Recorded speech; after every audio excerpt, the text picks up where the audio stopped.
नमस्कार दोस्तों, आप सभी का आज के वीडियो में स्वागत है और अंत तक साथ बने रहिए क्योंकि अंत में हम इस वीडियो से संबंधित एक प्रश्न भी देंगे जिसका उत्तर लिखकर आप अभ्यास कर सकते हैं और कमेंट बॉक्स में भी पोस्ट कर सकते हैं।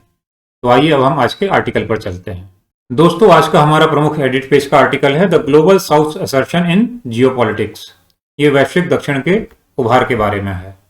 इस लेख की लेखिका हैं अनुराधा एम चेनॉय। ये adjunct professor Jindal global university में है और जेएनयू के स्कूल ऑफ इंटरनेशनल स्टडीज़ की पुरानी डीन है। ये आर्टिकल ग्लोबल साउथ के उभार के बारे में है और इसकी शुरुआत जो है वो अमेरिका से की गई है और एक कॉम्पिटिटिव ग्रेट पावर हेजेमनी के टर्म के साथ शुरू की गई है। दोस्तों, हेजेमन जो शब्द प्रयुक्त करते हैं वो ऐसे देश के लिए प्रयुक्त करते हैं जिसमें एक शक्तिशाली देश बनने की संभावनाएं हों लेकिन जो ग्लोबल पावर बनने की संभावना ना रखता हो। इसका क्लासिकल एग्जाम्पल जर्मनी है। जर्मनी में एक शक्तिशाली देश होने की सभी संभावनाएं थीं लेकिन वो ग्लोबल पावर नहीं बन सकता था, इसलिए 2 विश्व युद्ध लड़कर तबाह हो गया। यूनाइटेड स्टेट वर्तमान में अभी एक वैश्विक शक्ति है और इसका लक्ष्य है कि ये अंतर्राष्ट्रीय सिस्टम में अपनी श्रेष्ठता को बनाए रख सके। तो अब सवाल उठता है कि इसकी श्रेष्ठता को चुनौती कहाँ से मिल रही है। तो इसकी श्रेष्ठता को चीन और रूस से चुनौती मिलती है, इसलिए ये चीन के उभार को भी दबाने की कोशिश करता है और रूस की जो क्षमताएं हैं उन क्षमताओं को कमज़ोर करने की कोशिश करता है और ये कोशिश करता है कि यूरोप इसका पिछलग्गू बना रहे और बाकी इसके जो ज़रूरी देश हैं, खाड़ी के देश, दक्षिण के देश, उन सब से ये अपनी ज़रूरत के हिसाब से संबंध बनाता बिगाड़ता रहता है। दोस्तों, 21वीं सदी की शुरुआत चीन ने एक पीसफुल राइज के मंत्र के साथ की थी लेकिन ये यूएस के साथ बहुत अच्छा नहीं बैठा मंत्र। तो अमेरिका चीन जो पार्टनर हुआ करते थे विकास के, वो धीरे धीरे कॉम्पिटिटर बने और अब एक दूसरे को खतरे के रूप में देखते हैं। रूस जो कि सोवियत संघ का उत्तराधिकारी है वो अमेरिका का परंपरागत शत्रु हुआ करता था लेकिन सोवियत संघ के विघटन के बाद उसमें उतनी आर्थिक शक्तियां नहीं बची। पर अब भी यहाँ नेचुरल रिसोर्स बहुत हैं, प्राकृतिक संसाधन हैं और सोवियत संघ के ज़माने की जो मिलिट्री कैपेबिलिटी है वो भी अभी भी पर्याप्त दमदार है। हालांकि यूक्रेन युद्ध के बाद अब उस सैन्य क्षमता पर प्रश्न उठने लगे हैं। तो दोस्तों, चीन और रूस अकेले अकेले अमेरिका के लिए कोई खतरा नहीं है क्योंकि चीन में आर्थिक क्षमता तो है पर उसकी सैनिक क्षमताएं बहुत सीमित हैं। रूस में सैनिक क्षमता तो है पर उसकी आर्थिक क्षमताएं बहुत सीमित हैं। लेकिन जब ये 2 देश एक साथ आ जाते हैं तो अमेरिका को इनसे खतरा लगने लगता है। जो अपनी पार्टनरशिप करी है, स्ट्रेटेजिक पार्टनरशिप, उसे विदाउट लिमिट्स कहा है, उसकी कोई सीमा नहीं है। इससे अमेरिका खतरा भी अनुभव करता है। दोस्तों, जब यूक्रेन पर रूस ने हमला किया तो अमेरिका ने बहुत सारे प्रतिबंध लगाए, यूरोप ने भी प्रतिबंध लगाए और अमेरिका और यूरोप को ये उम्मीद थी कि सारा विश्व इन प्रतिबंधों में उनका साथ देगा। चीन से तो उसे उम्मीद थी नहीं, चीन ने साथ दिया भी नहीं। लेकिन बाकी जो दक्षिण के देशों से उसे उम्मीद थी, दक्षिण के देशों ने भी साथ नहीं दिया क्योंकि दक्षिण के देशों की रूस पर ऊर्जा निर्भरताएं हैं।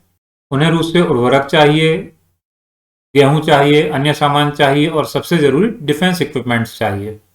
इसके अलावा रूस के पर जो निर्भरता है वो तो है ही। ये सारे जो दक्षिण के देश हैं ये पूर्व में औपनिवेशिक गुलामी को झेल चुके हैं तो वो अतीत भी उन्हें याद रहता है। फिर अभी हाल ही के जो पश्चिम के हस्तक्षेप हैं, इराक में 2003 का, लेबनान में 1982 और 2006 का, लीबिया में 2011 का, अफगानिस्तान में 2000 से 2021, यमन में 2010 के बाद से लगातार, माली में हस्तक्षेप। तो ये सारे जो पश्चिम के हस्तक्षेप हैं ये दक्षिण के देशों में विश्वास उत्पन्न नहीं करते। और अगर इतना काफ़ी नहीं था तो अभी जब कोविड-19 पैंडेमिक आया और उसकी वैक्सीन बनी और भारत की तरफ से प्रस्ताव गया कि इसको पेटेंट से मुक्त रखना चाहिए तो पश्चिम के देशों ने इसका कड़ा विरोध किया और इन सब कदमों से जो पश्चिम के प्रति थोड़ा बहुत भरोसा था वो धीरे धीरे और कम हो रहा है। कुल मिला के रूस को जो वैश्विक दक्षिण है वो एक खतरे के रूप में नहीं देखता है। लेकिन चीन की कहानी कुछ और है। दोस्तों, चीन की नीतियां बहुत स्पष्ट नहीं रहती, वो ग्रे जोन में रहता है। वो कभी भी किसी देश की सीमा में घुस जाता है, समुद्री सीमा का मान सम्मान वो कभी नहीं करता, अपने जहाज कहीं भी बेचता रहता है और साउथ चाइना सी को तो अपना व्यक्तिगत तालाब मानता है। तो इसकी वजह से वियतनाम, इंडोनेशिया, फिलीपींस और भारत, ये सारे देश चीन से परेशान रहते हैं। चीन की छवि प्रशांत महासागर के जो आइसलैंड नेशन है, द्वीपीय देश है, वहां भी अच्छी नहीं है। यहाँ तक कि चीन ने 10 पैसिफिक आइसलैंड नेशंस जो थे उनके साथ एक सिक्योरिटी पैक्ट करने की कोशिश की थी, पर उन्होंने मना कर दिया। ये दो देश थे Solomon island, Kiribati, Samoa, Fiji, Tonga, Vanuatu and Papua New Guinea, Guyana, the Cook island, new federal Iceland और माइक्रोनेशिया। और दोस्तों ये देश चीन के कॉमन डेवलपमेंट विजन से भी सहमत नहीं हुए। दूसरी तरफ अमेरिका का एक अलग ही राग चलता है। उसने अफ्रीकी देशों के लिए countering malign Russian activities in Africa act ही पारित कर दिया। इस एक्ट का खुद अमेरिका में ही पर्याप्त विरोध हुआ कि आप किसी देश को किसी अन्य देश के साथ संबंध रखने तोड़ने के लिए इस तरह से बाध्य नहीं कर सकते। और अफ्रीकी देशों ने भी इस एक्ट की बहुत ज़्यादा परवाह नहीं की। चीन भी अफ्रीकी देशों से संबंध सुधारने की कोशिश कर रहा है, इसलिए उसने 17 अफ्रीकी देशों का कर्जा माफ कर दिया, जैसा कि भारत ने 2003 में किया था। दोस्तों ये जो शक्ति संतुलन का खेल चल रहा है, इसमें श्रीलंका जैसे छोटे देश जो हैं वो भारत और चीन जैसी बड़ी शक्तियों के बीच संतुलन बनाने का प्रयास करते रहते हैं। लेकिन जो ग्लोबल साउथ की कंपैरेटिवली स्ट्रॉन्गर कंट्री हैं जैसे कि भारत है, वो इस समय बड़ा बेहतर संतुलन बना रहा है, जैसे कि हमने एक ऑल अलाइनमेंट वाले वीडियो में चर्चा की थी। उसका लिंक हम दे देंगे ताकि आप उसे देख सकें। और भारत कैसे संतुलन साध रहा है इसके बहुत बढ़िया बिंदु इस लेख में आपको मिलेंगे। ये बिंदु आप किसी भी उत्तर में लिखते हैं तो उस उत्तर की शोभा बन जाएगी। तो लेखिका बता रही है कि भारत ने संतुलन कैसे साधा है। उसने अपने देश के लोगों को सही कीमत पर तेल मिल सके इसलिए रूस से तेल आयात बढ़ा दिया। वहीं अमेरिका के साथ military logistic exchange memorandum of agreement भी साइन किया। और अमेरिका के साथ एक तरफ ये एग्रीमेंट है, दूसरी तरफ international north south transport corridor का वो हिस्सेदार है, जिसमें रूस और भारत के अलावा ईरान है और 3 अन्य ऐसे देश हैं जिसे अमेरिका ने सैंक्शन कर रखा है। फिर वो अमेरिका के साथ मिलकर एक्सरसाइज कर रहे हैं the rim of Pacific exercise, जो कि विश्व की सबसे बड़ी समुद्री एक्सरसाइज में से एक है। और फिर भारत ने मिलिट्री कंटिजेंट वोस्टॉक एक्सरसाइज में भी भेज रहा है, जो कि मॉस्को का रूटीन अभ्यास है, जिसमें रूस और चीन भारत के साथ हिस्सा लेते हैं। तो दोस्तों को भारत दोनों पक्षों को बहुत अच्छे से बैलेंस कर रहा है और दोनों पक्षों के साथ बहुत अच्छे से चल रहा है। भारत की तरह ही वियतनाम, इंडोनेशिया, मलेशिया, टर्की, इन सब देशों ने ये क्षमता विकसित कर ली है कि वो दोनों समूहों के साथ कैसे डील करें और कैसे किसी एक पक्ष में ना झुकें।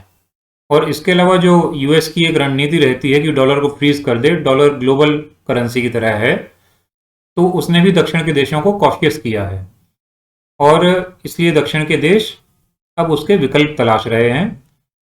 और विकल्प के रूप में वो बायलैटरल ट्रेड को लोकल करेंसी में करना शुरू कर रहे हैं। करेंसी स्वैप अरेंजमेंट्स बनाए जा रहे हैं, जैसे चाइना और आसियान प्लस 3 कंट्रीज का आपस में ये समझौता है, भारत और रूस का आपस में ये समझौता है। तो इस तरह से डॉलर का विकल्प तलाशने का प्रयास किया जा रहा है। तो दोस्तों ये था आर्टिकल। हमने देखा कि ग्लोबल साउथ के उभार से किस तरह से वैश्विक राजनीति में परिवर्तन आ रहे हैं।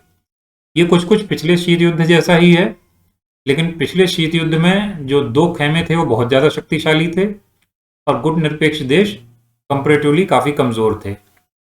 अभी भी जो 2 खेमे हैं वो बहुत शक्तिशाली हैं, लेकिन इस बार जो तीसरा समूह है वो भी पर्याप्त शक्तिशाली है, वो उस तरह से कमज़ोर नहीं है। इसलिए इस बार चीज़ें कुछ अलग ढंग से हो रही हैं, कुछ अलग तरीके से हो रही हैं। अब आइए हम आज के प्रश्न पर आते हैं। दोस्तों आज के आर्टिकल से हमारा प्रश्न है, assertion of global south is making geopolitics a lot more interesting, explain in detail. Google ने इसका ट्रांसलेट किया है, काफ़ी ठीक ठाक ट्रांसलेट कर दिया है आज।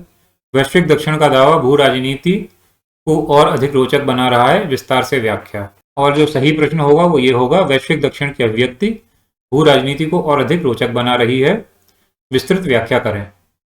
तो दोस्तों इसका लेखन अभ्यास जरूर करें। अगर आपको ये वीडियो पसंद आया हो तो इसे लाइक, शेयर, सब्सक्राइब जरूर करें। साथ में बने रहें, अंत तक साथ में बने रहने के लिए आप सभी का बहुत बहुत धन्यवाद। Thank you.